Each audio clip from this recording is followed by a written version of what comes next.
धनु राशि वाले बंधु, स्वागत है आप सभी का। हृदय से अभिनंदन है, आभार है धनु राशि भिंड यूट्यूब चैनल में। तो धनु राशि वालों, जरा ध्यान से सुनिए।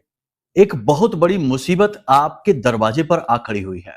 आपको बहुत ही सावधान रहना होगा, इससे बचने का हर एक प्रयास करना होगा, वरना यह आपके जीवन को भयानक नकारात्मकता में डुबाने वाला है, आपको बर्बाद करने वाला है। ऐसा बुरा समय आपने अब तक नहीं देखा होगा जैसा अब आप देख लेंगे अगर आपने सावधानी ना बरती। जी हाँ बंधु, आप फिर से वही 3 बड़ी गलतियां करने जा रहे हैं जो आपके जीवन में भयानक नकारात्मकता को आकर्षित कर लेंगी। अब यह सब कैसे होगा, क्या होगा, ध्यान से समझिए। होना एकदम उल्टा है, मतलब कि आपका अच्छा समय आ रहा है, आपके जीवन में खुशियों का आगमन होने वाला है, कर्जे से मुक्ति प्राप्त होने का, रोजगार प्राप्त करने का, व्यवसाय बढ़ाने का, उन्नति प्राप्त करने का, खुशियां जीवन में लेकर आने का समय आ रहा है। लेकिन आपके द्वारा की गई ये 3 बड़ी गलतियां, चाहे जाने में हो चाहे अनजाने में हो, ये 3 बड़ी गलतियां आप यदि कर देंगे तो यह जो अच्छा समय आ रहा है, यह आधे रास्ते से ही वापस लौट जाएगा। कैसे यह समय आ रहा है, क्या है इसके प्रमाण, क्या है इसके तथ्य, सब कुछ आपको स्पष्ट तौर पर बताएंगे। कौन सी वो गलतियां हैं जो पहले भी आप कर चुके हैं, इसीलिए लाख बताने के बाद भी कि अच्छा समय आ रहा है, आपको उसका सीधा लाभ प्राप्त नहीं हो पाया, आपके जीवन में कोई बदलाव नहीं आया, क्योंकि आपने वो गलतियां सुधारी ही नहीं, क्योंकि आपको उसके बारे में शायद पता ही नहीं है। लेकिन इस बार ऐसा नहीं होना चाहिए। यदि ऐसा आपने कर दिया तो सौभाग्य तो आपके दरवाजे से ही वापस लौट जाएगा, नकारात्मकता यानी कि दुर्भाग्य आपके जीवन में धड़धड़ाता हुआ प्रवेश कर जाएगा और आपको बर्बाद कर डालेगा। बंधु, बहुत कम ही ऐसा होता है कि जब शुभ ग्रह योग बनते हैं, जीवन में पॉजिटिव एनर्जी प्रवेश करती है और हर प्रकार की सकारात्मकता, हर प्रकार की इच्छा और मनोकामना पूर्ण होने का समय आता है। यह समय आपके जीवन काल में अब आ रहा है, इसका स्वागत करिए, इसको अपने जीवन में जगह दीजिए। जो ऐसी परिस्थितियां, ऐसी चीजें हैं जो शुभ समय को आने से रोकती हैं, उन्हें अपने जीवन से निकाल कर बाहर फेंक दीजिए। क्या है वो, हम सब आपको बताएंगे बातें स्पष्ट तौर पर। आपको कार्यक्रम को पूरे ध्यान के साथ, चित्त के साथ देखना है। दुनिया भर की फालतू की चीजें अपने दिमाग से निकाल दीजिए। जो जीवन को बदले, जो सही दिशा दे, ऐसी चीजों पर अपने आप को फोकस करिए, अपने ध्यान को लेकर आइए। यह कार्यक्रम आपके जीवन को एक नई दिशा देने वाला है, समय और काल के अनुरूप है, ग्रह गोचरों के आधार पर है, ज्योतिषीय गणनाओं के आधार पर है और केवल आपके लिए बनाया जा रहा है। अब ऐसे में यदि आपने इसकी अनदेखी कर दी, इसका अपमान कर दिया, इस ज्ञान का, तो आपका गुरु तो पहले ही खराब हो गया। देखिए, जब ज्ञान हमारे यहाँ आता है, किसी न किसी रूप में आता है, जैसे किसी ने हमको कोई एक किताब भी उठाकर दे दी, चाहे साधारण सी ही ज्ञान की किताब हो, वह भी गुरु है जो आपके दरवाजे तक आ रहा है, किसी के माध्यम से आ रहा है। यदि आपने लेने से मना कर दिया या आपने उस किताब को उठाकर कहीं कोने में फेंक दिया, गुरु का तिरस्कार, अपमान कर दिया। गुरु का यदि आपने अपमान कर दिया तो गुरु कुछ नहीं बोलेगा, चुपचाप चला जाएगा, क्योंकि वो सन्यासी है। लेकिन जब वो यानी देवगुरु बृहस्पति चले जाएंगे तो फिर दूसरा गुरु आपके जीवन में आएगा और वो है शनि। शनि आपके जीवन में आपने जो गलती की है ना, उन्हें सुधारने के लिए आएगा और फिर वह आपको प्रताड़ित करेगा। फिर आप कहेंगे कि हमें कौन से जन्मों की सजा मिल रही है। ठीक इसी प्रकार हम आपको यह कहना चाहते हैं कि हमने बड़ी मेहनत से, बहुत ही तैयारी के साथ इस कार्यक्रम को आपके लिए तैयार किया है। आप इसे पूरा देखिए, इस कार्यक्रम में बताई गई बातों को समझने का प्रयास करिए, जीवन में उतारिए। कुछ प्रयोग हमने बताए हैं कार्यक्रम के अंत में, बहुत ही शक्तिशाली प्रयोग हैं, 3 बड़े, उन्हें आपको अपने जीवन में उतारना है और फिर देखिए कि कैसे परिवर्तन होता है। आप खुद हमें फोन करके कहेंगे कि धन्यवाद गुरुजी। जी हाँ बंधु, कार्यक्रम बेहद महत्वपूर्ण है। कार्यक्रम में आने वाले 5 से 7 दिनों की 5 बड़ी भविष्यवाणियां भी हैं, सलाह भी है और जीवन को एक नई दिशा देने की रूपरेखा और तैयारी भी है। पूरे ध्यान के साथ इस कार्यक्रम में बने रहना है, बस यही हमारा आपसे बारंबार निवेदन है। चलिए बंधु, महामाई को याद करते हुए कमेंट बॉक्स में लिख डालिए पूरे भक्ति भाव के साथ, जय मां भद्रकाली कृपा करो, हर हर महादेव। सावन का महीना है, महादेव का महीना है, महादेव की मस्ती में डूब जाइए और महादेव से निवेदन करिए कि आपका जीवन बदल जाए। चलिए बंधु, अब अपने मूल विषय को शुरू करते हैं। ध्यान से सुनिए भविष्यवाणियां। जय माई की। बंधुओं, ज्योतिष और तंत्र विद्या के क्षेत्र में आचार्य अमित एक जाना माना नाम है। पूज्य गुरुदेव के साधनाओं और ज्योतिष विद्या के अनुभव बेहद दिव्य है। जी हाँ, पूज्य गुरुदेव ने जिसकी भी कुंडली का विश्लेषण किया और कुंडली के अनुसार उसे सटीक उपाय व महामाई माँ बगलामुखी की विशेष कृपा दी, उसके जीवन में सकारात्मक बदलाव तो आ ही है। फिर चाहे समस्या कितनी ही कठिन क्यों ना हो, समाधान तो अवश्य हुआ है। अब ऐसे में यदि आप भी अपने जीवन की किसी बड़ी समस्या से जूझ रहे हैं, जैसे कि कर्जा बढ़ता ही जा रहा है, काम धंधा और व्यापार सब रुक चुका है, रिश्ते नातों में तनाव हद से ज्यादा बढ़ गया है, पूरा जीवन ही नकारात्मकताओं से भर गया है। तो ऐसे में यही सही समय है जब आप श्रेष्ठ गुरु से मार्गदर्शन प्राप्त करें और जीवन के अंधकार को समाप्त कर दिव्य प्रकाश की ओर कदम बढ़ाएं। वीडियो में दिए गए नंबरों पर तुरंत संपर्क करिए और अपनी कुंडली का विश्लेषण व समाधान पूज्य गुरुदेव के द्वारा करवा लीजिए। देर ना करें, आपके देवी देवताओं के आशीर्वाद से ये मौका खुद चलकर आपके पास आया है, इसे गंवाना नहीं है। अभी फोन करें और गुरुदेव से मार्गदर्शन प्राप्त करें। महामाई आपका कल्याण करे। धन्यवाद। सबसे पहली भविष्यवाणी यह है कि आपको सतर्क रहना है। जी हाँ बंधुओं, ये वो समय और काल है जब आप किसी ऐसे व्यक्ति से मिलेंगे जो आपका अहित करेगा, आपका फायदा उठाने की कोशिश करेगा, आपके माध्यम से अपनी इच्छा, मनोकामना, अपनी जरूरतों को पूरी करने की कोशिश करेगा, आपसे मदद मांगेगा, पैसे मांगेगा या आपके साथ रहकर आपकी ही कटिंग करेगा, मतलब कि आपको ही नीचे गिराने की कोशिश करेगा, लेकिन आपका अपना बनकर आएगा। तो थोड़ा आपको अलर्ट रहना है, सतर्क रहना है। इंसान को पहचानने में यदि आप भूल कर बैठेंगे तो ये आपकी बड़ी गलती होगी, इसकी कीमत आपको चुकानी पड़ेगी। मतलब कि आपका अच्छा समय जहां आपको बहुत कुछ देने के लिए आ रहा है, वह आपको कुछ दे इससे पहले ही आप अपना बहुत कुछ लुटा बैठेंगे।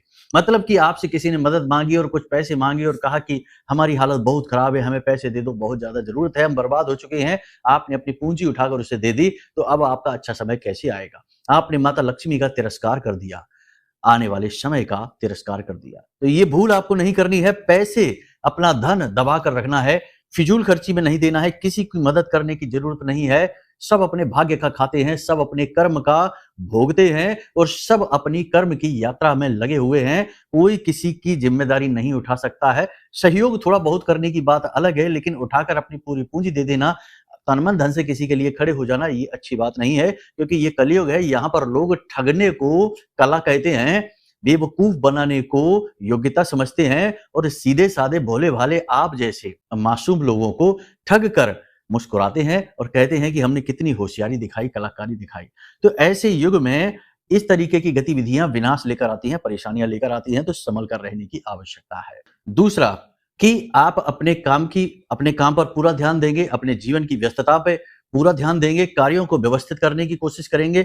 सेहत के बारे में लापरवाह हो जाएंगे तो आपको सेहत को लेकर परेशानी हो सकती है। अगले 5 से 7 दिनों में आपको, यदि आपने अपनी सेहत के बारे में ध्यान नहीं दिया, सबसे महत्वपूर्ण बात याद रखिए, एक आपको हम बात बता देते हैं कि इस संसार में जितने भी मंदिर बाहर बने हैं ना, वो सारे मंदिर में भगवान का वास हो या ना हो, क्योंकि ये कलयुग है। आज के समय में मंदिरों में भी भ्रष्टाचार है, आज के समय में धार्मिक स्थलों पर भी व्यापार है, भ्रष्टाचार है। लोग वहां मंदिर में भगवान के दर्शन करने नहीं, अपनी सेल्फी लेकर सोशल मीडिया पर अपलोड करने के लिए जाते हैं, उल्टे सीधे कर्म कुकर्म करने के लिए जाते हैं। तो वहां पर भगवान है कि नहीं, ये बात की कोई गारंटी नहीं, लेकिन एक मंदिर ऐसा है जिसमें भगवान हमेशा वास करते हैं और आप उस मंदिर का 24 घंटे प्रयोग करते हैं, और वह है आपका शरीर।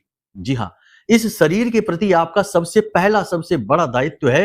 यदि आप अपने जीवन की किसी भी उथल पुथल, भाग दौड़ या किसी भी प्रकार की गतिविधि में अपने इस मंदिर का तिरस्कार करते हैं, निरादर करते हैं, इसका मान सम्मान नहीं करते, देखभाल नहीं करते हैं, तो आप अपने भगवान के, अपने आराध्य के, अपने देवी देवता के सबसे बड़े दोषी बन जाते हैं। जरा समझ कर देखिए कि आपके शरीर की कीमत क्या है। आप इसका मोल नहीं लगा सकते हैं।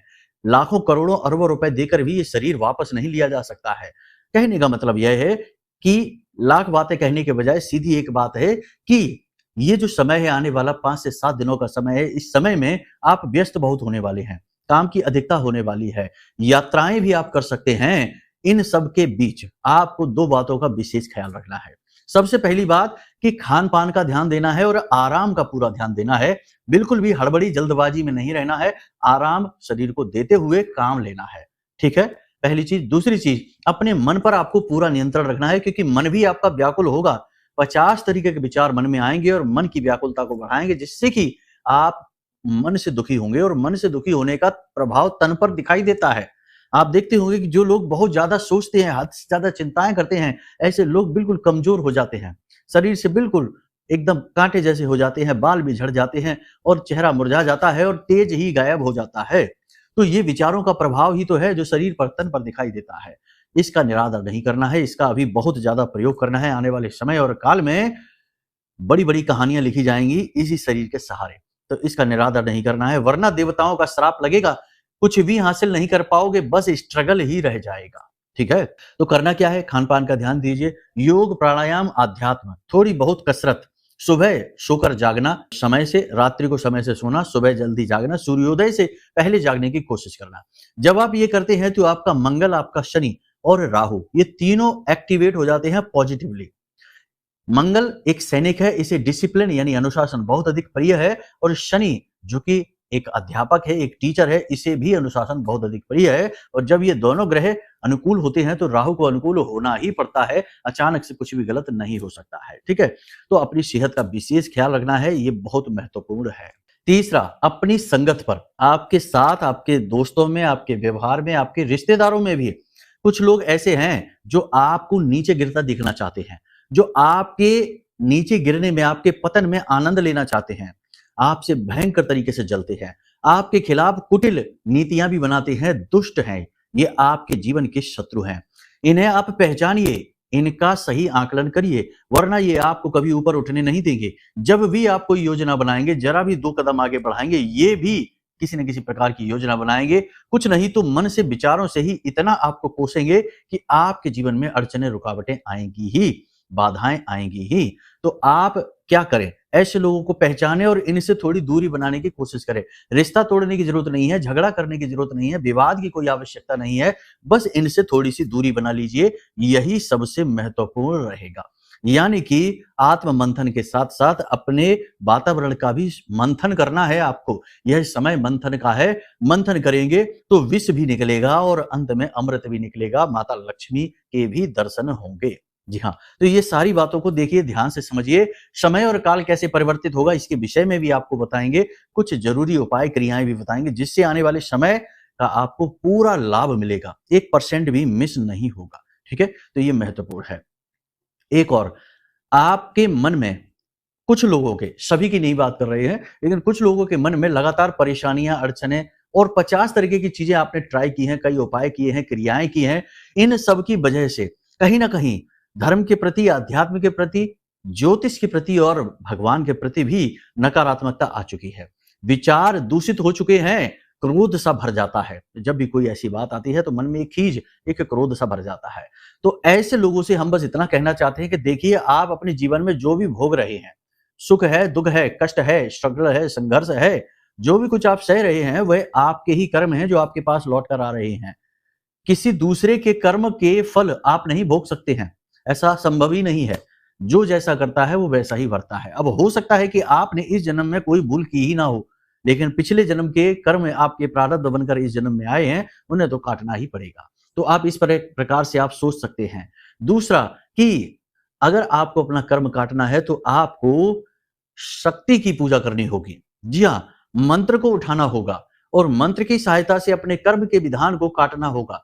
मंत्र के अंदर ही यह शक्ति है कि वह कर्म को, यानी कि जो आपके प्रारब्ध बनकर आ रहे हैं, आपको भोगना पड़ रहा है, बिना किसी गलती की सजा भी भोगनी पड़ रही है, उसे भी काटने की शक्ति मंत्र के अंदर है। मार्कंडेय ऋषि ने सिर्फ पंचाक्षरी मंत्र की शक्ति को इस तरह जागृत कर लिया कि यमराज को भी हरा दिया था, और 5 वर्ष की अल्पायु होने के बावजूद भी अमर हो गए भोलेनाथ की कृपा से। तो आप समझ सकते हैं कि मंत्र की शक्ति, मंत्र की शक्ति के लिए आपकी जिस भी भगवान में रुचि है, आस्था है, उनके नाम से 11 दिन का, 21 दिन का संकल्प लेकर एक अनुष्ठान कर डालिए। जैसे कि आपकी यदि भोलेनाथ में आस्था है, महाकाल में आस्था है, तो पंचाक्षरी मंत्र ओम नमः शिवाय 11 माला प्रतिदिन का, 21 दिन का एक अनुष्ठान कर लो। कोई भी एक इच्छा, मनोकामना मांगते हुए संकल्प लेकर कर लेना। संकल्प में बहुत अधिक शक्ति होती है। देवता आपको देने में, आपके ऊपर ध्यान देने में मजबूर हो जाते हैं संकल्प की शक्ति से, ठीक है। तो संकल्प लेकर कर डालिए अनुष्ठान। अब हनुमान जी में है तो हनुमान जी का हनुमान चालीसा और बजरंग बाण का पाठ कर डालिए। संकल्प लेकर करना 11 दिन का या 21 दिन का। कहने का मतलब, ये सारी बातें हम आपको इसलिए बता रहे हैं क्योंकि ये हमारे अपने व्यक्तिगत अनुभव हैं। हमने लोगों के कर्म कटते हुए देखे हैं, दुखों का नाश होते हुए देखा है। और यदि आपको विशेष साधना विधि चाहिए और आपको पता नहीं है कि किसकी साधना करें, किस देवता की किस प्रकार साधना करें, क्योंकि बिना गुरु के ज्ञान के साधना नहीं होती है। ऐसे ही मनमुखी साधना करने से कोई फल भी नहीं प्राप्त होता, कभी कभी नकारात्मकता भी जीवन में आ जाती है। तो डरने की जरूरत नहीं है। यदि आपको पता नहीं है, मार्गदर्शन चाहिए किसकी साधना करें, तो हम तो अपनी आराध्य देवी, हमारी जो आराध्य देवी हैं माँ बगलामुखी, हम तो उनके बारे में ही आपको बताएंगे। और इस कलयुग में माँ बगलामुखी से ज्यादा तीव्र फल देने वाली, सौभाग्य को खींच कर लेकर आने वाली, और सबसे ज्यादा जल्दी फल देने वाली देवी कोई है ही नहीं सिवा बगलामुखी के। तो माता बगलामुखी जिन्हें पीतांबरा देवी भी कहा जाता है, इनकी विशेष साधना आप सीख सकते हैं, बिल्कुल मुफ्त में आपको सिखाएंगे। आप हमारे जो वीडियो में नंबर है इन पर फोन करिए या फिर व्हाट्सएप पर मैसेज कर दीजिए। आपके व्हाट्सएप नंबर पर हम पूरी साधना विधि विस्तार के साथ भेज देंगे, ठीक है। वीडियो भी भेजेंगे, कुछ पीडीएफ भेजेंगे, और पते पर नहीं भेजेंगे, नहीं तो आप अपना एड्रेस देने लग जाएं। पते पर भेजने में बहुत धन खर्च होगा, इतना पैसा नहीं है हमारे पास, लेकिन हम मेहनत कर सकते हैं और आपके व्हाट्सएप नंबर पर आपको चीजें भेज देंगे। सारी चीजें आपको समझ में आएगी। माँ बगलामुखी की विशेष तस्वीर भी भेजेंगे जो खुद अपने आप में जागृत होगी। कवच पाठ, चालीसा, आरती और मंत्र साधना कैसे करनी है ये भी भेजेंगे, और ये साधना गुरुमुखी साधना होगी, तो अपने आप में सिद्ध होगी, टेंशन लेने की जरूरत नहीं है, ठीक है। तो ये जानना है तो इसके लिए व्हाट्सएप पर मैसेज करिए या फोन कर लीजिए, आपका काम हो जाएगा, सारी चीजें आपको भेज दी जाएंगी, ठीक है। इसका कोई मूल्य नहीं लगेगा, लेकिन यदि आप कुंडली दिखवाएंगे तो उसकी तो दक्षिणा है, क्योंकि उसमें तो मेहनत लगती है और थोड़ी सी दक्षिणा तो लेनी ही पड़ेगी। संसार का संचालन ही दक्षिणा से, मूल्य से होता है, इसलिए उसकी दक्षिणा लगेगी, लेकिन ये साधना की कोई दक्षिणा नहीं है, ठीक है। समझ में आ गई सारी बात। उल्टी सीधी चीजें समझ लेते हैं, कभी किसी चीज की दक्षिणा, किसी चीज की नहीं। कुछ लोग अपना एड्रेस भेजने लगते हैं कि हमारे घर पर भेज दो।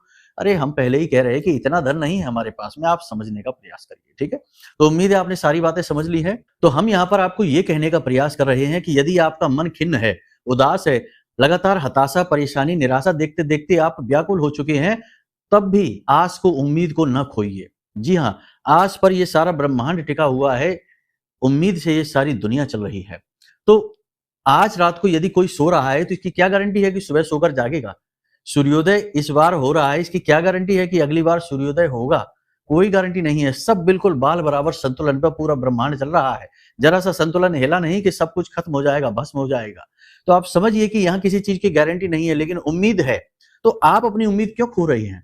परेशान ना होइए, व्याकुल ना होइए, अपमान ना करिए। गुरुजनों का अपमान भूल कर भी ना करना, देवी देवताओं का अपमान भूल कर भी ना करना, धर्म का, ज्योतिष का, गुप्त विद्याओं का, आध्यात्मिक विद्याओं का, माता पिता, किसी का भी अपमान नहीं करना है। शांति से, गंभीरता के साथ आगे बढ़ना है। याद रखना, देखो जीवन में आपको चाहे कुछ भी मिल जाए, चाहे धन दौलत मिले, चाहे सुख मिले, चाहे सब कुछ मिले, लेकिन तब भी दुख पीछा नहीं छोड़ेगा। दुख भी सुख का ही भाग है, उसी का जुड़वा भाई है। तो जहां सुख चलेगा, पीछे पीछे दुख जरूर आएगा। एक दूसरे का हाथ पकड़कर चलते हैं। तो दोनों को स्वीकार करने का यदि दम है, क्षमता है, तो ही सुख की मांग करना भगवान से, क्योंकि एक तरफ सुख आएगा तो साथ में दुख भी आएगा, तो उसके लिए भी तैयार रहना होगा। ये जीवन के कड़वे पाठ हैं, कठोर सत्य हैं, स्वीकार करने ही पड़ते हैं। जो स्वीकार नहीं करते वही दुख दुख चिल्लाते हैं, और जो स्वीकार कर लेते हैं, जान लेते हैं, वे वैरागी हो जाते हैं, वे संतत्व को हासिल कर लेते हैं और वही धर्म की ध्वजा को लहराते हैं। देखिए, बात सरल तरीके से हम बताते हैं, स्पष्ट तरीके से बताते हैं। अगर आपको भूख है कि हमें गाड़ी, बंगला, दौलत, धन दौलत और दुनिया भर का ये सब कुछ चाहिए, तो ये यदि आपके प्रारब्ध में लिखा हुआ है तो ही आपको मिलेगा, अन्यथा आप चाहे कुछ भी कर लेना, हासिल नहीं हो सकता। हाँ, एक तरीका है, यदि मंत्र साध लेंगे, लाखों जाप कर लेंगे, लगातार लंबी साधना कर सकते हैं तो हासिल हो भी सकता है, लेकिन तब तक हासिल होते होते आप खुद ही संत बन जाएंगे। जब आप इतनी लंबी साधना कर लेंगे कि किसी मंत्र को लाखों बार जाप करके सिद्ध कर लेंगे, तो आपके अंदर संत के गुण उत्पन्न हो जाएंगे। फिर चीजें आपको मिलेंगी भी तो आपको उन चीजों में आनंद नहीं आएगा, फिर आपको उस देवता के दर्शन की इच्छा, अभिलाषा जागृत हो जाएगी। तो मतलब यही है, आप समझ रहे हैं ना हमारी बात को? देखो, बात को समझने का प्रयास करिए, जैसा जो चल रहा है उसमें खुश रहने की कोशिश करिए और उसी में धीरे धीरे आगे बढ़ने की कोशिश करिए, लेकिन अपने अहम को, अपने आप को न खोइए, आप अपने मूल भाव को न खोइए, ठीक है ना। परिस्थितियों से व्याकुल होकर बिलबिलाना नहीं है, कोसना नहीं है चीजों को। जैसे ही कोसना शुरू किया वहीं से दुर्भाग्य शुरू हो जाता है। ये बहुत ही महत्वपूर्ण चीज है, इसे अपने दिमाग में रख लेना, ये बहुत जरूरी है, ठीक है। अब छोटी छोटी सी बातें आपको बता देते हैं। देखो, मंगल का राशि परिवर्तन, उसके बाद हम अपने हर कार्यक्रम में ये बात कह रहे हैं क्योंकि ये राशि परिवर्तन बहुत महत्वपूर्ण है।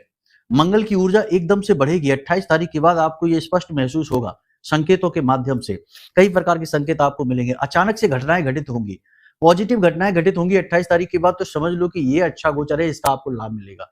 नेगेटिव घटनाएं घटित हो जाए तो कुंडली दिखवा लेना तुरंत, क्योंकि मंगल गलत स्थिति में बैठा हुआ है, आपको बहुत बुरी तरीके से प्रताड़ित कर डालेगा। तो ये स्थितियां आप समझ लीजिए। अब आपको हम बता देते हैं कुछ छोटी छोटी बातें जिनका आपको विशेष ख्याल रखना है। फटे पुराने कपड़े, जूते, चप्पल अगर आप प्रयोग नहीं कर रहे, घर में पड़े हुए हैं, इन्हें उठाकर बाहर फेंक दो। किसी को पहनने के लिए, दान करने के लिए नहीं है, ये फेंकने के लिए हैं, फेंक देना है, ठीक है। दोस्तों यारों का, रिश्तेदारों का जरूरत से ज्यादा भरोसा नहीं, इन पे समय नहीं खर्च करना है, अपने काम पर फोकस करना है। कार्यस्थल पर भी जो पॉलिटिक्स चलती रहती है, इस पे आपको ध्यान नहीं देना है, केवल अपने आप पर ध्यान दीजिए, अपने काम पर और अपने उच्च अधिकारियों पर नजर रखिए कि वो किस प्रकार से सोच रहे हैं आपके बारे में। कहने का मतलब यह है कि आत्म केंद्रित हो जाइए, इसकी आवश्यकता है। और प्राणायाम, योग अभ्यास जरूर करिए, इससे मन शांत होगा, चंद्रमा आपका अनुकूल हो जाएगा। ये सारी बातें हैं। अब आज आप इस कार्यक्रम को सुन रहे हैं, हमने कल वाले कार्यक्रम में भी ये बात कहा था कि अपने घर में धूनी देना शुरू कर दीजिए। धूनी देने के लिए कुछ नहीं, 2-4-5 चीजों की आवश्यकता रहती है, कुछ कम ज्यादा भी रहेंगी तो कोई फर्क नहीं पड़ता है, केवल गुग्गल और लोबान की सबसे अधिक आवश्यकता है। तो इसके लिए आपको क्या करना है कि एक मिट्टी का दीपक बड़ा सा लीजिए, उसमें कपूर थोड़ा सा रखिए, भीमसेनी कपूर, उसे जला दीजिए और उसके ऊपर आप एक इलायची का जोड़ा, एक लौंग का जोड़ा, थोड़ा सा लोबान, थोड़ा सा कपूर, क्षमा करें गुग्गल, और थोड़ा सा गाय का घी आप डाल दें उसमें। इतनी सारी चीजें डाल के और उसे आप धुआं उसका पूरे घर में फैलने दीजिए, घर के बीचों बीच रख दीजिए। ये बहुत ही अच्छी क्रिया है, इससे आपको बहुत लाभ मिलेंगे, मतलब निगेटिविटी दूर होगी और मंगल की पॉजिटिव एनर्जी आपके जीवन में, आपके घर में समाहित होनी शुरू हो जाएगी। सबसे बड़ी बात कि मंगलवार के दिन आप हनुमान जी को चोला चढ़ाना शुरू कर दीजिए। अगले मंगलवार से, जैसे ही मंगलवार आए, आप हनुमान जी को चोला चढ़ाना शुरू कर दीजिए, क्योंकि ये जो मंगल का गोचर है, ये हनुमान जी को चोला चढ़ाते ही तुरंत अनुकूल हो जाएगा। कुंडली में भले ही मंगल थोड़ा नेगेटिव ही क्यों ना बैठा हो, हाँ, यदि किसी पाप ग्रह से दूषित है या मंगल नीच का है, दोष उत्पन्न कर रहा है, तो एक बात अलग है। लेकिन यदि साधारण तौर पर मंगल थोड़ी बहुत प्रतिकूलता दिखा रहा है, तो चोला चढ़ाने से तुरंत ठीक हो जाएगा। एक बात याद रखना, कुछ लोग कहते हैं कि देवी देवता की हम पूजा करेंगे तो हमें ग्रह नक्षत्र, पूजा करना एक अलग बात है, साधना करना एक अलग बात है। यदि आप अनुष्ठान करते हैं, गहरी साधनाएं करते हैं, तो दैवी शक्ति ग्रहों से ऊपर आपको उठा देती है। लेकिन आप सोचें कि ओम जय जगदीश हरे या हनुमान चालीसा पढ़ के आ गए एक बार, इतने में मंगल के दोष से आप बच जाएंगे, शनि के दोषों से आप बच जाएंगे, ये संभव नहीं है। ऐसे तो सभी कर ही रहे हैं, फिर भी पीड़ित हैं। देखो, बात कड़वी है लेकिन सत्य है, यही सत्य है। हाँ, ये बात अलग है कि अगर आप हनुमान चालीसा ही पढ़ें, लेकिन संकल्प लेके 21 दिन का महाअनुष्ठान कर डालें, जिसमें कि आप लगातार 21 बार हनुमान चालीसा पाठ पढ़े, कम से कम 7 बार तो पढ़े ही, प्रतिदिन 7 हनुमान चालीसा या 11 हनुमान चालीसा पाठ का अनुष्ठान कर डालें, तो बात एक अलग है। तो आप मंगल दोष से भी बचेंगे और शनि के दोष से भी, राहु के दोषों से भी बच जाएंगे। हनुमान जी रक्षा करेंगे। देखो, सारी बातें स्पष्ट तौर पर आपको बताई हैं, इन्हें समझने का प्रयास करिए। सबसे अच्छा यही रहेगा कि अपने आप को व्यवस्थित करिए, दुनियादारी के झंझटों से थोड़ा अपने आप को दूर करिए, एकांकी हो जाइए, अपने काम पर फोकस करिए और अपनी चीजों का लेन देन, पैसे का लेन देन मत करिए, ठीक है।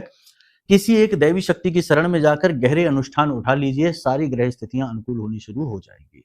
बाकी अपने ऊपर नियंत्रण भी अवश्य रखिए, व्यसनों से दूर रहिए, नियम अनुसार यानी समय से सोइए, समय से जागिए, सबका सम्मान करिए, यही सबसे महत्वपूर्ण है। आने वाला समय और काल यानी मंगल का गोचर होने के बाद ध्यान जरूर देना कि 3 से 4 दिन कौन सी घटनाएं घट रही हैं। अचानक से अगर घटनाओं में परिवर्तन हो और शुभ परिवर्तन हो रहे हैं तो बहुत अच्छी बात है। तब भी कुंडली दिखाकर एक बार ये आश्वस्त जरूर हो जाइए कि कितने समय तक ये शुभ परिवर्तन रहेंगे और इनका आप और अधिक लाभ कैसे ले पाएंगे, कुंडली अनुसार उपायों से। और यदि अशुभ घटनाएं हो जाएं 1-2 भी, तो तुरंत कुंडली दिखाइए, क्योंकि उस समय आपको मंगल को पॉजिटिव करना बहुत अधिक आवश्यक है, वरना मंगल आपको बर्बाद कर देगा। उम्मीद है सारी बातें आपने समझ ली हैं। हमने आपको कहा था कि हम आपको एक विशेष उपाय भी आपको बताएंगे, तो हमने पिछले कार्यक्रम में जो उपाय बताया था, उसी उपाय को हम फिर से इस कार्यक्रम में रिपीट करेंगे। उपाय यही है कि हनुमान जी के बाएं पैर का सिंदूर लेकर आइए रोज शाम के समय या सुबह के समय, और उसका अपने घर के दरवाजे पर दाएं तरफ बाएं तरफ एक यू बना दीजिए, इसे विष्णु पद कहते हैं, और उसके कोनों पर हल्दी से 2-2 बिंदी रख दीजिए, जिसे टीका भी कहते हैं। ये प्रतिदिन करने वाली क्रिया रहेगी, कम से कम मंगलवार के मंगलवार तो जरूर करिए, और बाकी मंगलवार को हनुमान जी का चोला चढ़ाना शुरू करिए। कम से कम 8 मंगलवार चोला चढ़ाइए, आपका उद्धार हो जाएगा। चोला चढ़ाने की पूरी विधि यदि आपको पता नहीं है तो वीडियो में दिए गए नंबरों पर फोन कर दीजिए, आपको हम पूरी विधि वीडियो के माध्यम से भेज देंगे, आपको सारी चीजें स्पष्ट हो जाएंगी, ठीक है। तो चलिए बंधु, अब यदि कोई मन में प्रश्न उठे या कुंडली का विश्लेषण कराना हो तो नंबर वीडियो में है, फोन करिए, सारी जानकारी दे दीजिए। एक छोटी सी दक्षिणा के साथ हम आपकी कुंडली का श्रेष्ठतम आकलन कर देंगे, योग युतियां दोषों के बारे में बताकर आपको श्रेष्ठतम समाधान उपाय के रूप में दे देंगे, आपका उद्धार हो जाएगा। चलिए बंधु, कार्यक्रम को यही विराम देते हैं। हमेशा हंसते रहिए, मुस्कुराते रहिए, सकारात्मक रहिए, महामाई पर अपनी आस्था और विश्वास बनाकर रखिए, आपका उद्धार होगा। जय माई की। हमारे प्रिय और परम पूज्य आचार्य जी ने अपनी साधनाओं के अनुभवों पर आधारित शक्तिशाली उपाय और क्रियाओं के माध्यम से हजारों लोगों के जीवन को पूरी तरह से बदला है। आचार्य जी के द्वारा बताया गया हर एक उपाय इतना सटीक और कारगर होता है कि जो भी इसे पूरे भाव के साथ कर लेता है उसे साक्षात महामाई की कृपा और आशीर्वाद प्राप्त हो जाती है। इसलिए निसंकोच इन उपायों को पूरे भाव के साथ करिए, आपका कल्याण होगा। जय माई की।